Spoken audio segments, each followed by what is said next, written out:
Hello दोस्तों, नमस्कार। मैं जितेंद्र शर्मा। आज की टॉपिक में अपन पढ़ेंगे गति क्या है, विराम और गति में क्या अंतर है और गति के समीकरण की भी बात करेंगे। गति की समीकरण में भी आगे अपन ये भी बात करेंगे पलायन वेग क्या होता है, उपग्रह क्या होती है, इन सब की भी अपन डिस्कस करेंगे भली प्रकार से। तो एक एक करके अपन सबसे पहले समझते हैं किसको, अपन समझते हैं रेस्ट को। सबसे पहले अपन रेस्ट को समझेंगे, विराम।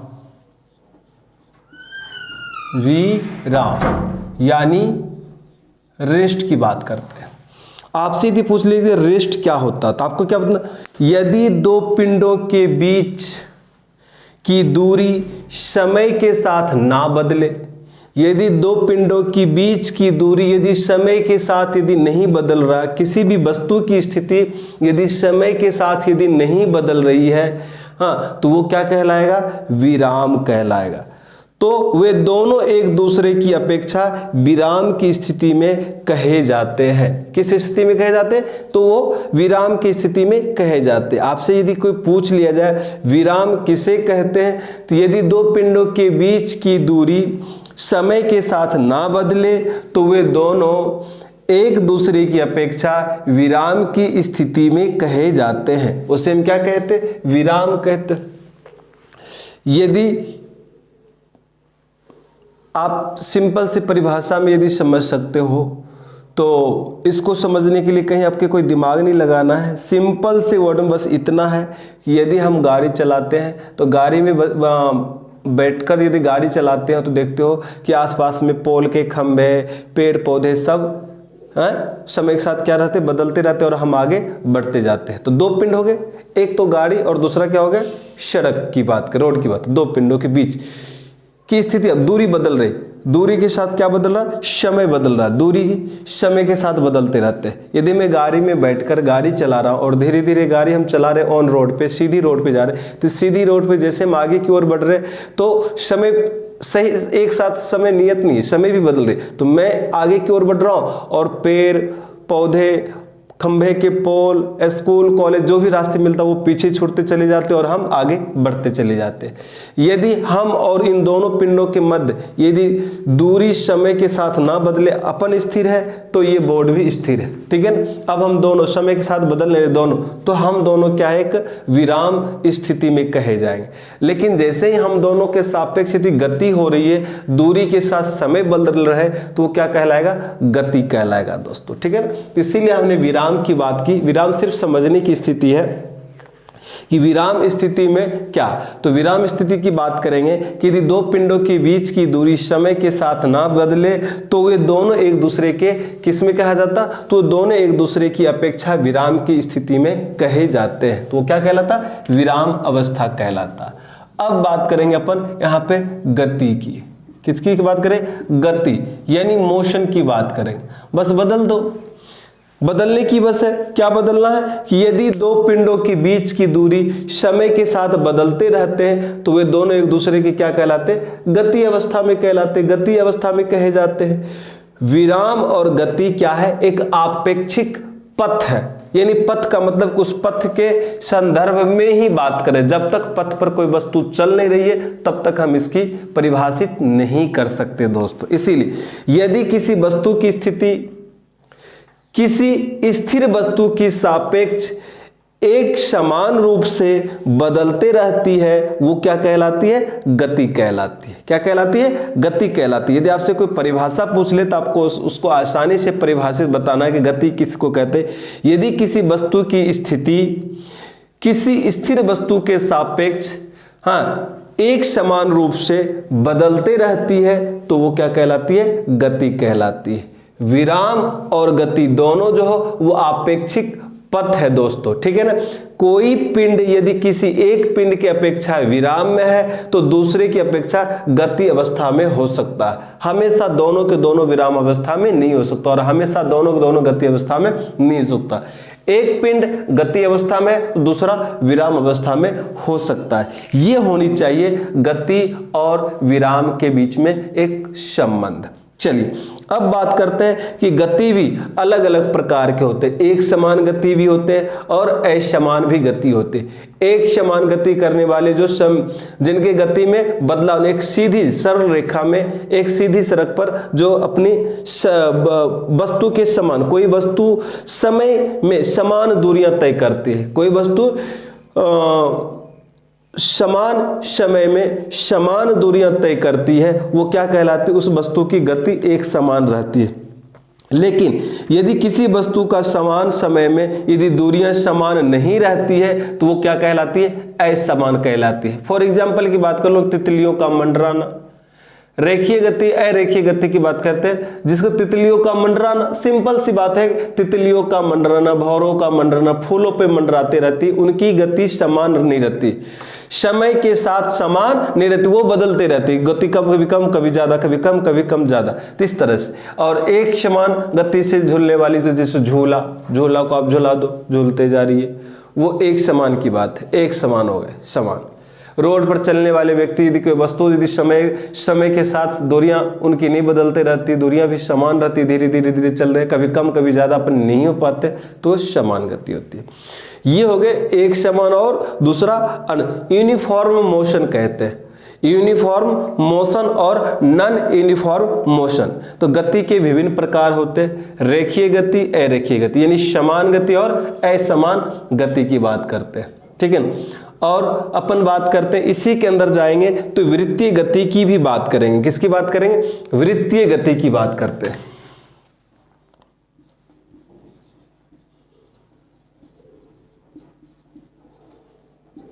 वृत्तीय गति की बात करते हैं। वृत्तीय गति को हम सर्कुलर मोशन कहते हैं दोस्तों। क्या कहते हैं? Circular motion. यदि आपसे पूछा जाए वृत्तीय गति क्या है, तो जब कोई वस्तु वृत्ताकार पथ पर गति कर रहा हो, क्या कर रहा हो? जब कोई वस्तु वृत्ताकार पथ पर गति करती है तो वह उसकी वृत्तीय गति कहलाती है। क्या कहलाती है? वह उसकी वृत्तीय गति कहलाती है। इस तरह से गति कर रहा है, तब ये इधर से इसी पर इस ओर इस तरह से घूमती जाएगी। जब कोई वस्तु वृत्ताकार पथ पर गति करती है तो उसे उस वस्तु का क्या कहते हैं? वृत्तीय गति कहते हैं। वृत्तीय गति जो होती है वो त्वरित गति होती है। कैसी गति होती है? त्वरित गति होती है, यानी त्वरित गति होती है, तथा त्वरण की दिशा सदैव केंद्र की ओर ही होती है। किधर की ओर होगी? केंद्र की ओर होगी, हमेशा इस केंद्र की ओर ही होगी। इनकी त्वरित गति की जो होगी वो सदैव दिशा केंद्र की ओर, और इस तरह से यूं चलते जाएंगे। इनकी जो बल लग रहा है, जो गति त्वरण हो रही है, वो सब इस साइड की आएगी। तो आपसे कोई पूछ लिया तो बता दोगे कि वृत्तीय गति में जो होती है, जो त्वरित गति होती है, वो हमेशा त्वरण की दिशा जो होती है वो सदैव केंद्र की ओर ही होती है।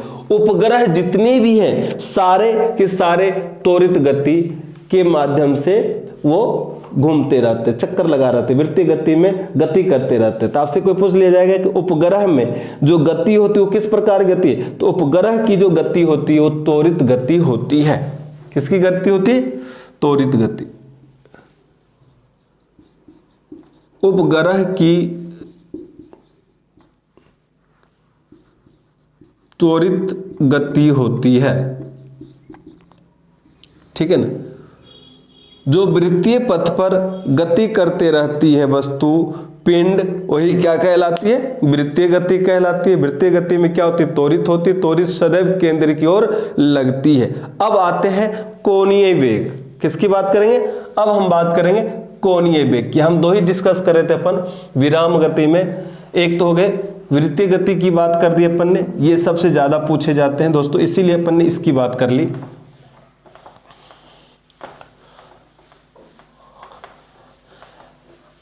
जो मेन टॉपिक पूछे जाते हैं उसी टॉपिक की अपन डिस्कस कर रहे हैं। अब बात करेंगे हम किसकी? कोणीय वेग का। कोणीय वेग, एंगुलर वेलोसिटी। क्या? एंगुलर वेलोसिटी, ठीक है। कोणीय वेग, कोणीय वेग को हमेशा ओमेगा द्वारा सूचित किया जाता है, ठीक है ना। किसको? कोणीय वेग। इस कोणीय वेग को हमेशा किसके द्वारा? ओमेगा,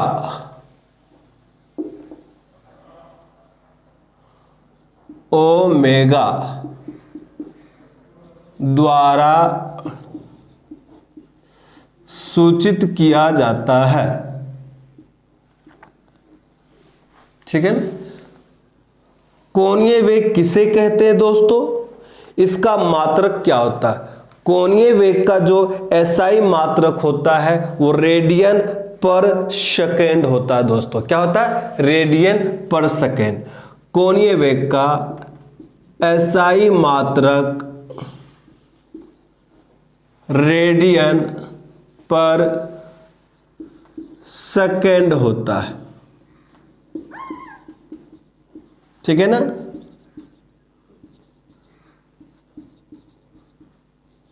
रेडियन प्रति सेकेंड होता है दोस्तों। कोणीय वेग क्या है? तो कोणीय विस्थापन की दर को ही, कोणीय विस्थापन की दर को ही कोणीय वेग कहते हैं। यदि कोई पूछ ले तो कोणीय विस्थापन की दर को कोणीय वेग कहते हैं। क्या कहते हैं दोस्तों? कोणीय वेग कहते हैं। इसे किससे डिनोट करते हैं? इसे हम ओमेगा से डिनोट करते हैं। इसका एसआई मात्रक क्या होता है? इसका एसआई मात्रक रेडियन पर सेकेंड होता है दोस्तों। क्या होता है? रेडियन पर सेकेंड होता है। यदि आपसे कोई पूछ ले तो आपको बताना इनका मात्रक रेडियन पर सेकेंड होता है। अतः कोणीय वेग ओमेगा बराबर, कोणीय वेग ओमेगा बराबर कोणीय विस्थापन बटा समय। क्योंकि आपने लिख रखा है कोणीय विस्थापन की दर को कोणीय वेग कहते हैं, तो कोणीय विस्थापन, इनके सूत्र पूछे जाते हैं दोस्तों, इनका मात्रक पूछा जाता है।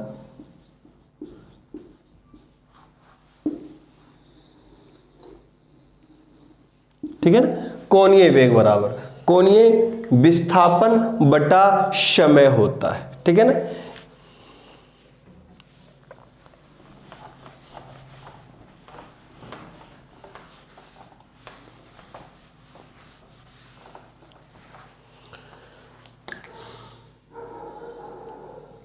आप इस वृत्तीय गति के माध्यम से समझ सकते हो।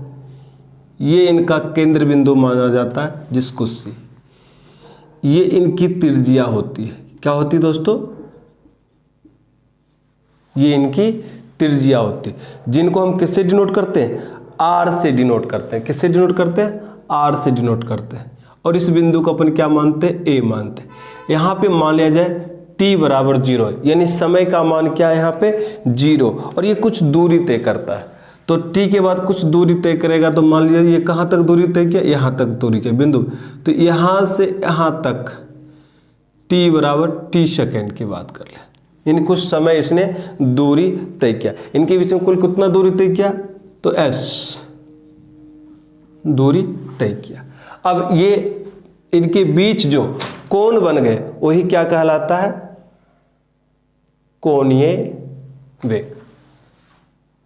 ठीक है। थीटा डिग्री का जो कोण बनती है। अब यहां से लिख सकते हैं ओमेगा बराबर थीटा, कोणीय विस्थापन। किस तरह का विस्थापन हुआ? कोणीय विस्थापन। देखो इन दोनों के बीच में कितनी डिग्री का कोण बना? थीटा डिग्री का कोण। तो कोणीय विस्थापन की दर, कोणीय विस्थापन की दर को क्या कहते हैं? कोणीय वेग कहते हैं। ओमेगा बराबर थीटा अपॉन टी। ये आपको समझना था। कोणीय तथा रेखीय वेग में कुछ संबंध भी स्थापित कर सकते हैं लोग। कोणीय वेग और रेखीय वेग में संबंध भी स्थापित कर सकते हैं और आसानी से समझ सकते हैं कि ये किस तरह से कार्य करती है और इनके बीच में क्या संबंध है। यदि किसी कण का रेखीय वेग v है तथा कोणीय वेग ओमेगा है, तो और उसकी केंद्र की जो दूरी है वो r हो, तो आसानी से हम ज्ञात कर सकते हैं रेखीय वेग। ठीक है ना।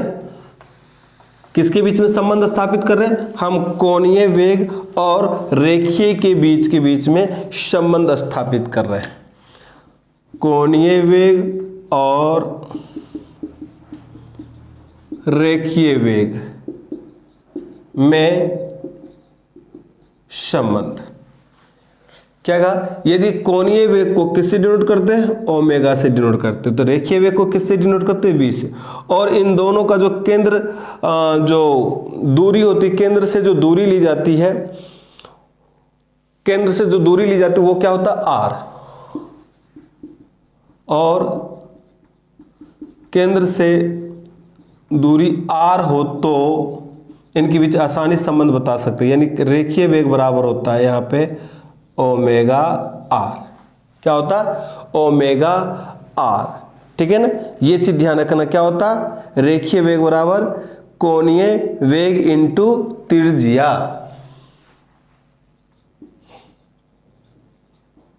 रेखीय वेग बराबर त्रिज्या इंटू कोणीय वेग, ये पूछ ली जाते हैं। अब कोणीय वेग जहां जहां होगी उस कोणीय वेग में क्या होगा, कोणीय त्वरण भी होगा। क्या होगा दोस्तों, कोणीय त्वरण। अब बात करेंगे हम कोणीय त्वरण की। ये कोणीय वेग और रेखीय वेग में संबंध पूछ लिया जाता है कि यदि किसी बिंदु को केंद्र से दूरी r हो और कोणीय वेग ओमेगा हो और रेखीय वेग क्या हो, v हो, तो उनके बीच में क्या संबंध होती है, तो रेखीय वेग बराबर होता है त्रिज्या इंटू कोणीय वेग। ये फार्मूला, सिर्फ फार्मूला आपसे छोटे छोटे करके पूछ लिए जाते हैं। अब हम बात करेंगे किसकी, कोणीय वेग में कोणीय त्वरण की। किसकी बात करेंगे, कोणीय त्वरण की।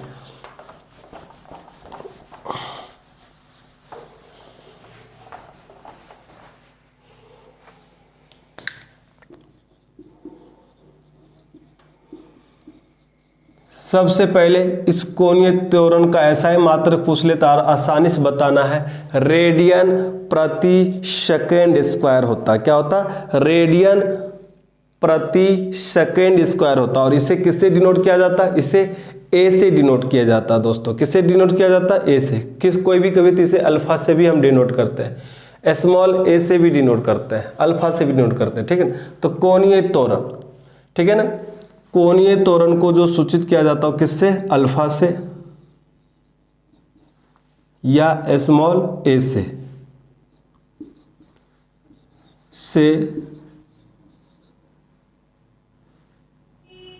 में व्यक्त किया जाता है। ठीक है ना, फिर इनका जो एसआई मात्रक होता है वो रेडियन प्रति सेकेंड स्क्वायर होता है। ठीक है ना, कोणीय त्वरण, ठीक है ना, किसकी बात करें, कोणीय त्वरण की बात कर रहे हैं। किसी पिंड के कोणीय वेग में परिवर्तन की दर, किसी पिंड के कोणीय वेग परिवर्तन की दर, किसी पिंड के कोणीय वेग में परिवर्तन की दर को ही क्या कहते हैं, कोणीय त्वरण कहते हैं। क्या कहते हैं दोस्तों, कोणीय त्वरण कहते हैं। ये ध्यान रखना है कि कोणीय त्वरण किसे कहते हैं, किसी पिंड के किसी भी वस्तु या किसी वस्तु की बात, किसी वस्तु के कोणीय वेग में परिवर्तन की दर को ही क्या कहते हैं, कोणीय त्वरण कहते हैं। यदि मान लिया जाए कोई वस्तु कहाँ पे है, ओमेगा 1 पे, तो खिसक कर कहाँ जाएगा, ओमेगा 2 पे कहाँ जाएगा। तो यहाँ पे कितना समय लगे, t। ठीक है ना, तो यहाँ पे आसानी से निकाल सकते हैं omega 1 minus omega 2 minus omega 1, omega 2 minus omega 1, यानी अंतिम समय, अंतिम कोणीय वेग माइनस प्रारंभिक कोणीय वेग और बटा समय। इस तरह सीधे हम किसी का भी क्या निकाल सकते हैं, कोणीय त्वरण निकाल सकते हैं। अब कुछ ऐसे भी बिंदु होते हैं जिनको याद रखना है इसी के तहत। अब आपसे ये पूछे भी जाते हैं, ठीक है ना, वो महत्वपूर्ण बिंदुआं हैं जो आपको याद रखने योग्य है। ठीक है ना, पहला है कि जब पिंड विराम से चलना प्रारंभ करे, जब कोई पिंड विराम स्थिति से चलना प्रारंभ करे तब प्रारंभिक वेग क्या होगा, तो उस टाइम जो प्रारंभिक वेग का मान होता है वो क्या होगा, 0 होगा। क्या होगा, 0। प्रारंभिक वेग को हमेशा u से डिनोट करते हैं दोस्त। किससे डिनोट करते हैं, u से डिनोट करते हैं। क्या कहा, कुछ याद रखने योग्य बातें हैं कि जब पिंड विराम अवस्था से चलना प्रारंभ करता है तो प्रारंभिक वेग जो होता है u बराबर क्या होगा, 0 होता है। जब पिंड चलकर रुक जाता है, जब कोई पिंड चलकर रुक जाता है तो वहां पे अंतिम वेग क्या होगा, तो वहां अंतिम वेग को हम v से डिनोट करते हैं, तो वहां अंतिम वेग भी क्या होगा, 0 होता है दोस्तों। जब वेग बढ़ता हो तो त्वरण का मान धनात्मक हो जाएगा, और जब वेग घटता हो तो त्वरण का मान क्या हो जाएगा, ऋणात्मक हो जाएगा दोस्तों। ठीक है ना, ये कुछ ऐसी पॉइंट है जो ध्यान रखना है।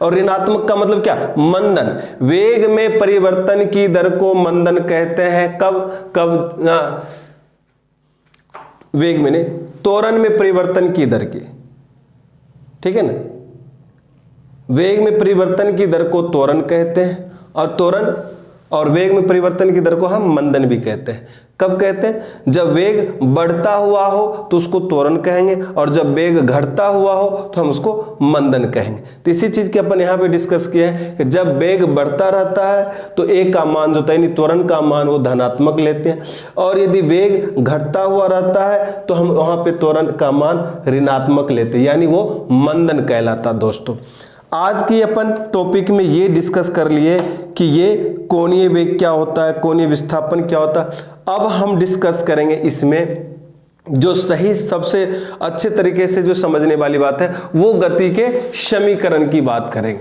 क्योंकि अपन देख लिए कोणीय वेग क्या होता है ये, तो अब गति की समीकरण की हम बात करेंगे। गति के समीकरण किस तरह से, गति की समीकरण यदि निकालना होता है तो गैलीलियो ने बताया था गति के समीकरण निकालने का फॉर्मूला, और उन्होंने क्या था कि किसी भी स्थिति में ए का मान त्वरण नियत हो तभी आप गति की समीकरण आसानी से निकाल सकते हो। ठीक है ना, तो गति के समीकरण निकालने के लिए हमें क्या करना हो, एक समान त्वरण से, वहां पे नियत क्या हो, जब त्वरण नियत होगा तो हम गति के समीकरण को आसानी से निकाल सकते हैं। यदि कोई वस्तु प्रारंभिक वेग u से चलना प्रारंभ कर देता, मान लिया जाए यदि कोई वस्तु या कोई पिंड प्रारंभिक वेग u से चलना प्रारंभ कर देता है और एक समान त्वरण से, कितने, और एक समान त्वरण से t सेकेंड चलकर अंतिम वेग v प्राप्त कर लेता है। एक समान त्वरण a से चलकर t सेकेंड में वो अंतिम वेग क्या प्राप्त कर लेता है, v प्राप्त कर लेता है। तो इस समय अंतराल में जो दूरी तय होती है या दूरी तय करती है उसे ही हम क्या कहते हैं, गति का समीकरण। गति का समीकरण मुख्य रूप से 3 होते हैं। तीनों समीकरण में आपको ध्यान रखना है, a त्वरण का मान नियत रखा जाता है तभी हम गति का समीकरण निकाल सकते हैं, और ये किसने कहा, गैलीलियो ने कहा था। दोस्तों चलिए गति की समीकरण निकालते हैं।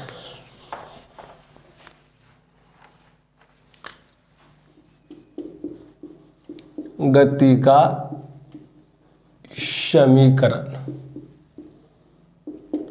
गति की समीकरण का जो प्रारंभिक चीज होता वो आप यहीं से देख सकते हो, वेग में परिवर्तन की दर को त्वरण कहते हैं। सिंपल से, तो वेग में परिवर्तन की दर को त्वरण कहते हैं, यानी v minus u upon T.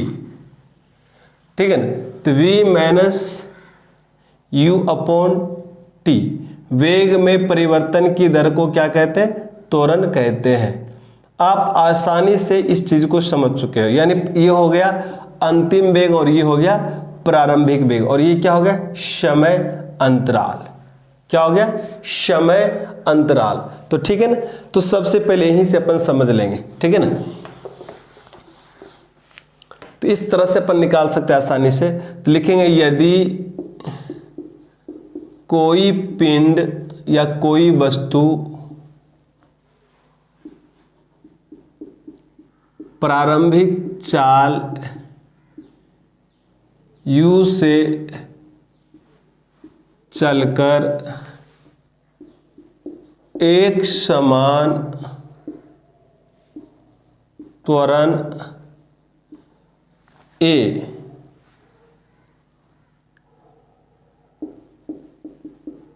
t second में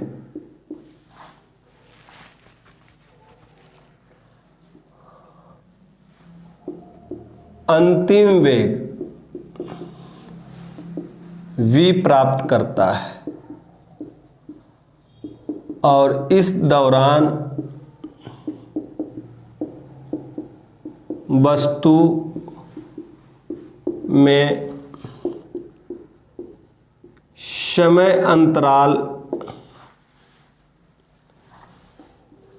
s दूरी प्राप्त करता है।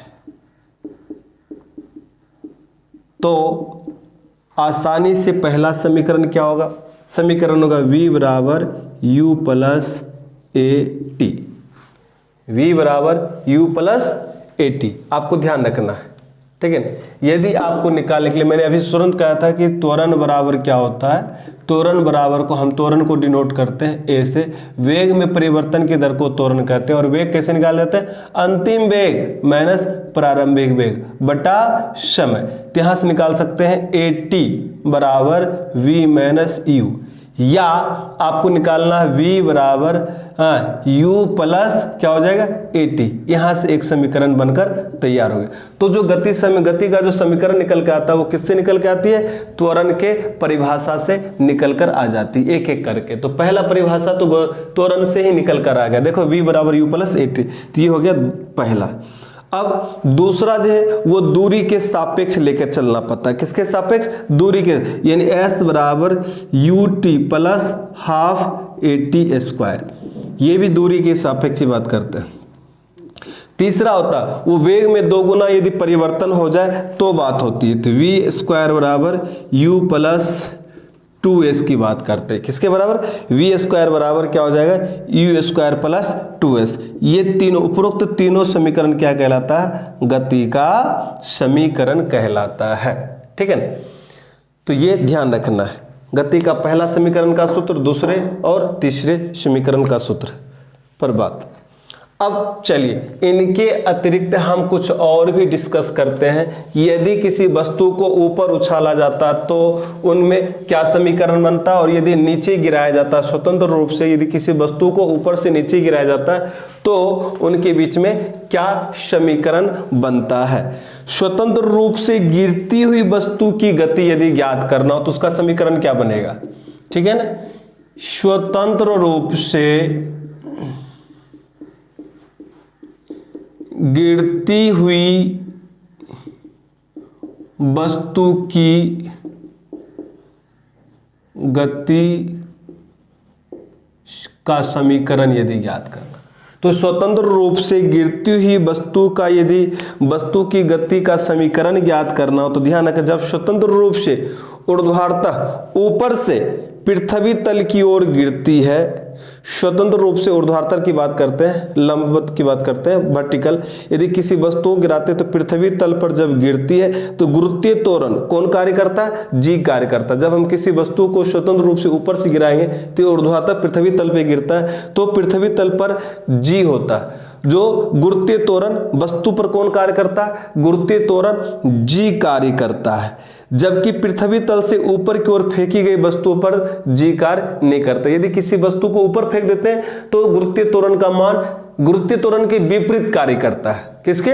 गुरुत्वीय त्वरण के विपरीत कार्य करता है। यहाँ पे गुरुत्वीय त्वरण का मान ऋणात्मक हो जाता है, लेकिन जब किसी वस्तु को ऊपर से नीचे की ओर गिराते पृथ्वी तल की ओर तो वहाँ पे गुरुत्वीय त्वरण का मान क्या होता है? धनात्मक हो जाता है, यानी वो वस्तु को अपनी ओर खींचता है। और जब हम वस्तु को पृथ्वी तल के गुरुत्वीय त्वरण के विरुद्ध में फेंकते ऊपर की ओर तो वहाँ पे जी का मान होता है ऋणात्मक। तो आपसे पूछ लिया जाता है यदि किसी वस्तु को स्वतंत्र रूप से ऊपर से नीचे गिराया जाता है तो पृथ्वी तल पर जो गुरुत्वीय त्वरण का मान होता है वो कितना होता है? तो आपको बताना है उनका मान होता है धनात्मक। और जब गुरुत्वीय त्वरण के विरुद्ध यदि किसी वस्तु को पृथ्वी तल से ऊपर की ओर फेंका जाता तो जी का मान कितना होता है? तो आपको बताना जी का मान होता है वहां पे क्या? ऋणात्मक। ठीक है दोस्तों, ये रखने वाली बात है। मैं आपको पहले भी बता दिया था जी का मान होता है एसआई पद्धति में 9.8 मीटर प्रति सेकेंड स्क्वायर होती है। ठीक है। अब यदि किसी वस्तु को प्रारंभिक वेग से ऊपर की ओर फेंका जाए तब, अब यहां से सूत्र बनकर आ जाती है और ये सब सूत्र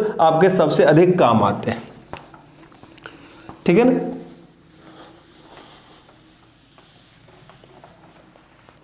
यदि आपसे क्या पूछा लिया जाए कि यदि किसी वस्तु को प्रारंभिक वेग u से ऊपर की ओर फेंका जाए, ठीक है, यदि किसी वस्तु को प्रारंभिक वेग u से ऊपर फेंका जाए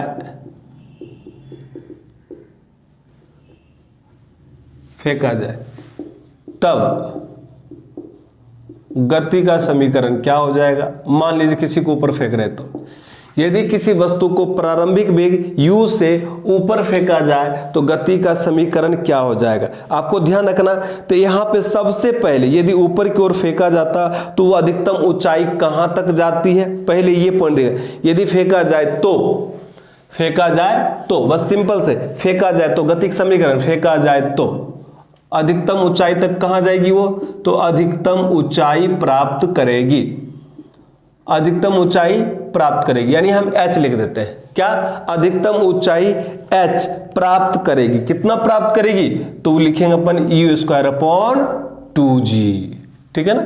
नंबर 1 पॉइंट, अधिकतम ऊंचाई प्राप्त करेगी, कितना प्राप्त करेगी, तो h बराबर u²/2g। ऊपर जाने का समय जो लगेगा वो नीचे जाने का भी समय उतना ही लगेगा, ठीक है ना। दूसरा पॉइंट है ऊपर जाने का समय बराबर नीचे जाने का समय, ये दोनों ही समय क्या होगा, बराबर होगी दोस्तों। क्या होगा, बराबर होगा। तो क्या लिख देंगे यहां पे u/g, क्या u/g, ठीक है ना। ये लगे, ये दूसरी पॉइंट हो गई, ठीक है ना। अब तीसरा पॉइंट होगा कि यात्रा का कुल समय कितना होगा, यानी इनको ऊपर से नीचे से ऊपर जाने में कुल यात्री समय कितना होगा, यात्रा काल, ठीक है ना। यात्रा काल, इस समय में कुल कितनी यात्रा किया, यात्रा में लगा कुल समय की बात करते हैं, यात्रा में लगे कुल समय की बात करेंगे, यानी t, तो 2u, किसकी बात करेंगे, 2u, u क्या, प्रारंभिक, 2u/g, ये यात्रा का कुल समय होगा। ये भी क्वेश्चन आ जाता है। यदि किसी वस्तु को प्रारंभिक वेग u से ऊपर फेंका जाता है तो अधिकतम ऊंचाई कहां तक जाएगा, यहां तक जाएगी। ऊपर जाने का समय कितना लग जाएगा उसको, t बराबर u/g ले, कुल उसको यात्रा करने में समय कितना लगेगा, 2u/g ले। यहाँ g का मान 9.8 मीटर प्रति सेकंड स्क्वायर, तो 9.8 पुटअप करके आप आसानी से किसी भी प्रकार के अंक की प्रश्न जो होता वो निकाल सकते हो। पहले आपको फॉर्मूला पता होना चाहिए, ठीक है ना। तो ये हो गया अपना पहला कि यदि किसी वस्तु को प्रारंभिक वेग u से ऊपर की ओर फेंका जाता तो क्या होता। अब बात करेंगे स्वतंत्र रूप से गिरते हुए पिंड के लिए, स्वतंत्र रूप से गिरते हुए पिंड के लिए यदि वस्तु को h ऊंचाई से ठीक नीचे की ओर गिराया जाए तब क्या होता है, ठीक है ना।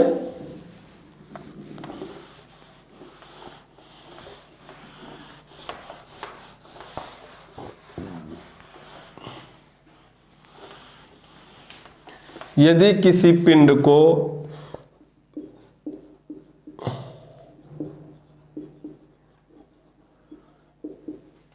स्वतंत्र रूप से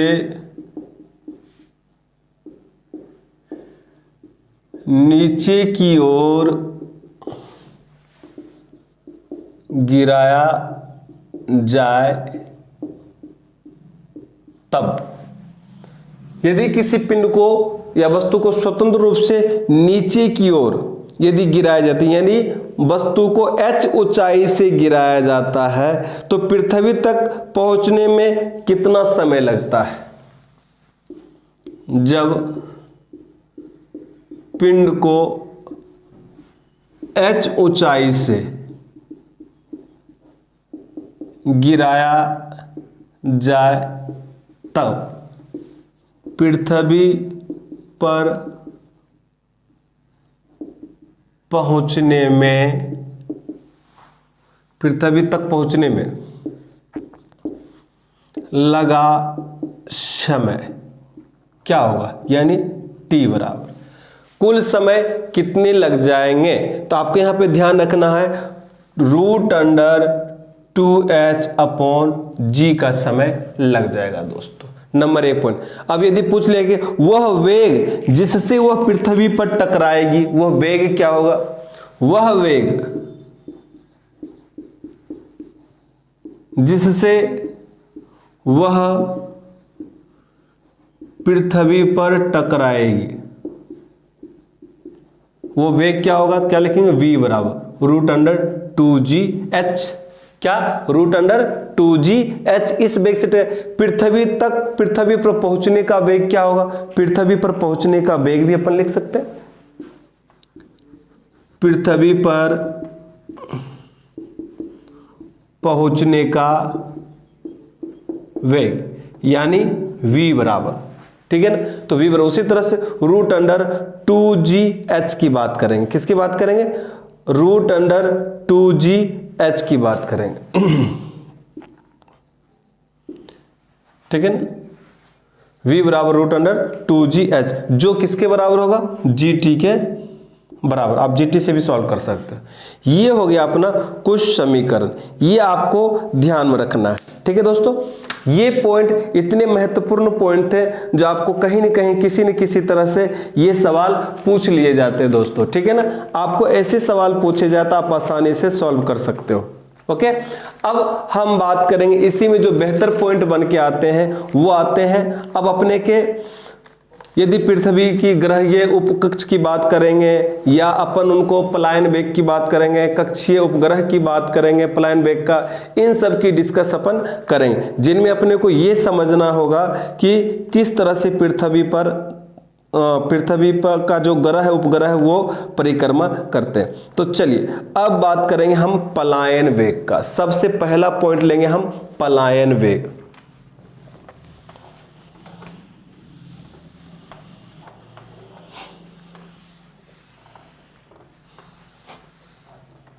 किसकी बात करेंगे, पलायन वेग की बात करेंगे। ये सबसे ही महत्वपूर्ण टॉपिक है, पलायन वेग, ठीक है ना। पलायन वेग को एस्केप वेलोसिटी कहते हैं दोस्तों। क्या कहते हैं, एस्केप वेलोसिटी, एस्केप वेलोसिटी कहते हैं, ठीक है ना। पलायन वेग क्या होता है, नॉर्मली अपने को समझना है कि जब किसी वस्तु को ऊपर फेंक दिया जाता है, जब किसी वस्तु को ऊपर फेंका जाए तो आप इस तरह से फेंको कि वो पृथ्वी पर दोबारा नहीं लौटे।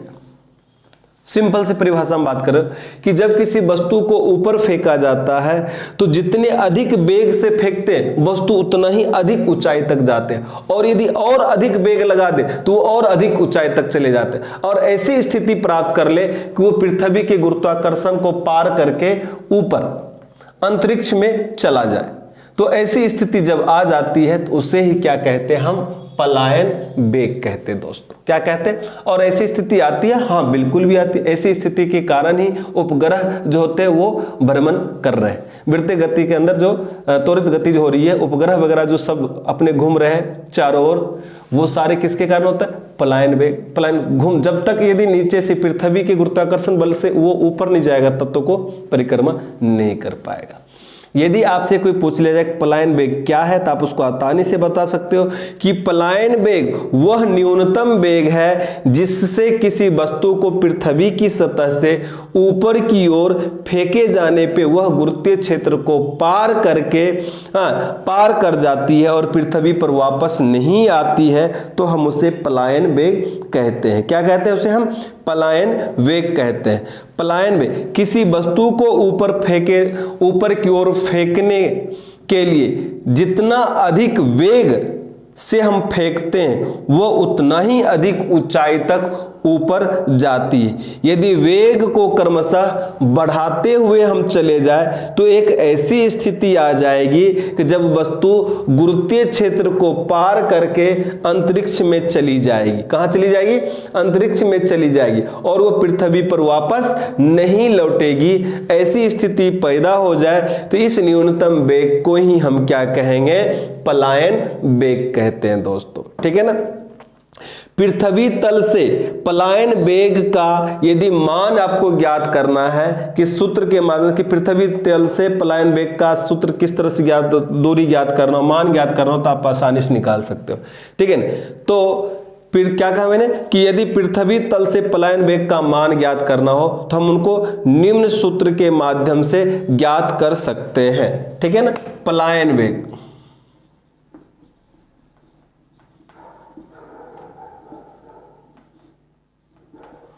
पलायन वेग की बात करते हैं।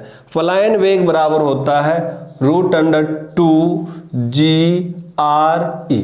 ठीक है ना, ये आपको जहां G क्या है गुरुत्वीय त्वरण है एवं R क्या है पृथ्वी की त्रिज्या है, RE पृथ्वी की त्रिज्या है। इस समीकरण में आप G का मान पुटअप कर दो, क्या 9.8, कितना पुटअप कर दो इस समीकरण में G एवं RE का मान रख दो, पलायन वेग का मान निकल कर आ जाएगी। यदि अपने से कोई पूछे कि इसमें पलायन वेग का मान ज्ञात करना तो आसानी से आप कह सकते हो कि इनमें G का मान और RE का मान यदि पुटअप कर देते हो तो आसानी से, पृथ्वी की त्रिज्या का मान यदि पुटअप कर देते हो तो आसानी से किसका मान आ जाएगा, पलायन वेग का मान आ जाएगा। यदि कोई पूछ ले कि पलायन वेग का मान कितना होता है तो आपको बताना है 11.2 किलोमीटर प्रति सेकेंड प्राप्त होता है। ठीक है ना, पलायन वेग का मान लगभग 11.2 किलोमीटर प्रति सेकेंड प्राप्त होता है। ठीक है, ये सबसे महत्वपूर्ण पॉइंट होते हैं जब भी पूछे जाते हैं, ऐसे ही क्वेश्चन पूछे जाते हैं और आप ये क्वेश्चन आपको ध्यान रखना है। ठीक है ना, कि अतः पृथ्वी तल से यदि किसी वस्तु को 11.2 किलोमीटर प्रति सेकेंड या इससे अधिक वेग से ऊपर की ओर किसी भी दिशा में फेंका जाता है तो वस्तु फिर पृथ्वी तल पर वापस नहीं आती है। ठीक है ना, इसीलिए अपन कहते हैं कि पलायन वेग कितना होता है 11.2 किलोमीटर प्रति सेकेंड। चंद्रमा पर भी पलायन वेग का जो मान होता है वो होता है 2.38 मीटर प्रति सेकेंड, जो कि पृथ्वी तल के पलायन वेग की अपेक्षा बहुत ही कम होती है। यही कारण है कि चंद्रमा पर गैसीय अणु की सतह, गैसीय अणु नहीं ठहर पाते हैं और परिणाम स्वरूप चंद्रमा पर वायुमंडल का अभाव होता है। वायुमंडल का अभाव किसके कारण होता है, यही कारण, क्योंकि वहां पे पलायन वेग का मान होता है 2.38 मीटर प्रति सेकेंड होता है, जिसके कारण वहां पे गैसीय अणु नहीं ठहर पाते हैं। परिणाम स्वरूप चंद्रमा पर वायुमंडल का अभाव पाया जाता है। ये सबसे महत्वपूर्ण क्वेश्चन है, हर बार पेपर में आ जाती है कि पलायन वेग का मान कितना है, आप बता दोगे 11.2 किलोमीटर प्रति सेकेंड। और चंद्रमा पर यदि पलायन वेग का मान पूछा जाए तो चंद्रमा पर पलायन वेग का मान 2.38 मीटर प्रति सेकेंड, जो बहुत ही कम है। ठीक है ना, यह महत्वपूर्ण क्वेश्चन। वह न्यूनतम वेग, वह न्यूनतम वेग पलायन वेग के लिए कहा था, वह न्यूनतम वेग है कि यदि जिस वेग से यदि ऊपर फेंक देते हैं और एक ऐसी स्थिति आ जाती है कि वो वेग से दोबारा वस्तु पृथ्वी पर वापस नहीं लौटता है, तो वो क्या कहलाता है, वो पलायन वेग कहलाता है। ठीक है ना, पलायन वेग का सूत्र होता है क्या, पलायन, पृथ्वी तल पर यदि पलायन वेग का मान ज्ञात करना हो तो पृथ्वी तल पर पलायन वेग का मान होता है v बराबर √2GA। यहाँ पे G का गुरुत्वीय त्वरण का मान पुटअप कर दो और RE पृथ्वी की त्रिज्या का मान पुटअप कर दोगे तो आसानी से मान आ जाएगा यहाँ पे 11.2 किलोमीटर प्रति सेकेंड, जिससे आप आसानी से क्या निकाल सकते हो, आसानी से निकाल सकते हो यहाँ पे पलायन वेग का मान। ठीक है ना, जो आपसे यदि पूछ लिया जाए कि क्या कहते हैं पृथ्वी की त्रिज्या की बात कर ले तो उसी तरह से आप सिंपल से एक बात और आता है, यहाँ पे उपग्रह की भी बात हो जाती है। किसकी, उपग्रह की।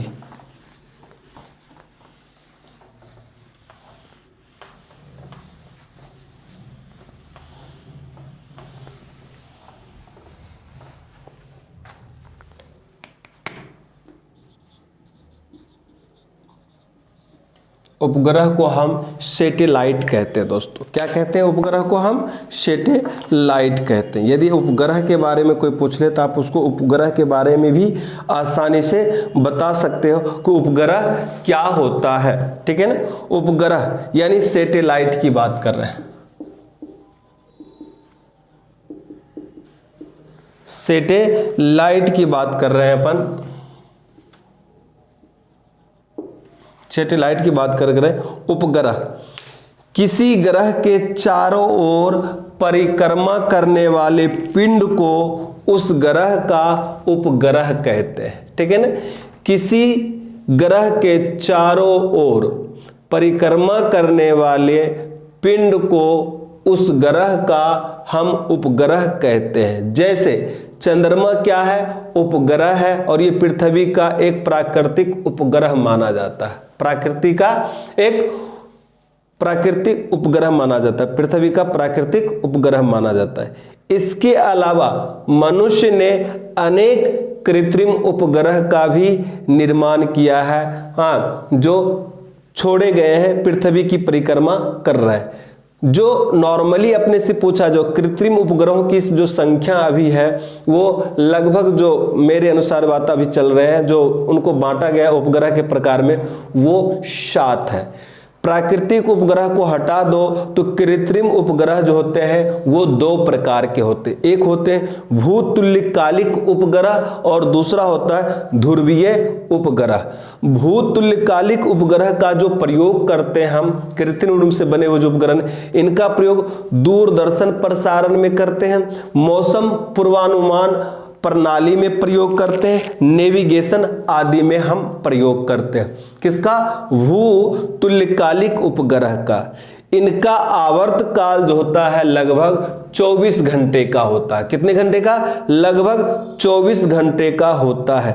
भारत द्वारा जो प्रक्षेपित 7 उपग्रह है उनमें से 4 उपग्रह भूतुल्यकालिक उपग्रह है और 3 जो है वो भू स्थिर है उपग्रह, ठीक है ना। तो वो 3 क्या है? भू स्थिर। ध्रुवीय उपग्रह जो होते हैं यह इनका प्रयोग सुदूर संवेदन में किया जाता है, मौसम विज्ञान की जानकारी लेने में की जाती है, पर्यावरण का अध्ययन करने में हम प्रयोग करते हैं। किसका? ध्रुवीय उपग्रह का। इन उपग्रहों का जो आवर्त काल होती है वो लगभग 100 मिनट का होता है। कितने मिनट का होता है? 100 मिनट का होता है। अब उपग्रह में भी परिक्रमण काल होते हैं और कक्षीय वेग होते हैं। जो उपग्रह का जो कक्षीय वेग का यदि परिभाषा पूछ लिया जाए तो किसी उपग्रह को किसी ग्रह के चारों ओर ग्रह की कक्षा में स्थापित करने के लिए जितना वेग की आवश्यकता होती है उसे ही हम उसे क्या कहते हैं? उपग्रह की कक्षीय वेग कहते हैं। किसी भी उपग्रह को किसी ग्रह के चारों ओर ग्रह की कक्षा में स्थापित करने के लिए जितने हमें वेग की आवश्यकता होती है उसे हम क्या कहते हैं? उपग्रह की कक्षीय वेग कहते हैं दोस्तों। क्या कहते हैं? कक्षीय वेग कहते हैं। इससे यह बिल्कुल ही स्पष्ट है कि यह किस प्रकार से कार्य करता है दोस्तों, ठीक है ना। अंतर बिल्कुल स्पष्ट है कि उपग्रह का कक्षीय वेग जो है वो पृथ्वी तल से ऊंचाई पर निर्भर करता है। उपग्रह पृथ्वी तल से जितना अधिक दूर होगा वो उतना ही अधिक वेग उसमें कम होगा, ठीक ना। उपग्रह का कक्षीय वेग जो होता है उसके द्रव्यमान पर निर्भर नहीं करता है। एक ही त्रिज्या की कक्षा में भिन्न भिन्न द्रव्यमानों के उपग्रह का वेग समान हो सकता है, ठीक है ना। ये उपग्रह से संबंधित बात आगे दोस्तों। हमेशा अपने से पूछा जाता है जो उपग्रह का जो कक्षीय जो होती है, उपग्रह का कक्षीय वेग जो होता है वो और पृथ्वी तल से जो पलायन वेग होता है वो, ठीक है ना। यदि कक्षीय वेग का रूट 2 गुना होता है, आपसे हमेशा पूछा जाता है कि पलायन वेग कक्षीय वेग से कितना गुना होता है? रूट 2 गुना होता है। इसीलिए यदि किसी उपग्रह की चाल को 2 गुना कर दिया जाए, रूट 2 गुना कर दिया जाए, लगभग 41% बढ़ा दिया जाए तो वो उपग्रह अपनी कक्षा को छोड़कर पलायन कर जाती है, ठीक है ना। उपग्रहों में भारहीनता भी आते हैं, ठीक है ना। भारहीनता के कारण ही चंद्रमा पर व्यक्ति का भार होता है, कितना होता वो भी बात करते हैं। चंद्रमा के जी का मान पृथ्वी के जी का मान का 1/6 होता है, ठीक है। लोग कहते हैं कृत्रिम उपग्रह के अंदर ही प्रत्येक वस्तु भारहीनता की अवस्था में रहती है, बिल्कुल सही है। चंद्रमा भी पृथ्वी का एक उपग्रह है, परंतु चंद्रमा पर भारहीनता नहीं है, यहाँ पे कुछ न कुछ भार है। इसका कारण है कि चंद्रमा का द्रव्यमान अधिक होने के कारण चंद्रमा स्वयं अपने तल पर स्थित व्यक्ति पर एक आकर्षण बल लगाता है, जिससे उसमें कुछ भार का अनुभव होता है। इसीलिए कहते हैं इसे चंद्रमा पर व्यक्ति का भार कहते हैं। चंद्रमा पे जो जी का मान होता है वो पृथ्वी के जी का मान का 1/6 होता। अतः चंद्रमा पर व्यक्ति का भार पृथ्वी के भार का 1/6 गुना होता है। ये दोस्तों बार बार पेपर में आते हैं कि चंद्रमा पर व्यक्ति का भार कितना होता है, तो चंद्रमा पर व्यक्ति का भार पृथ्वी के भार का कितना गुना होता है, पृथ्वी के भार का 6 गुना होता है। चलिए दोस्तों, आज के लिए इस टॉपिक में हमने ये सारे डिस्कस किए। नेक्स्ट टॉपिक में अपन नेक्स्ट सेशन की बात कर लेंगे, नेक्स्ट टॉपिक की बात कर लेंगे। अब इस टॉपिक में इतना ही है। चलिए, राम राम।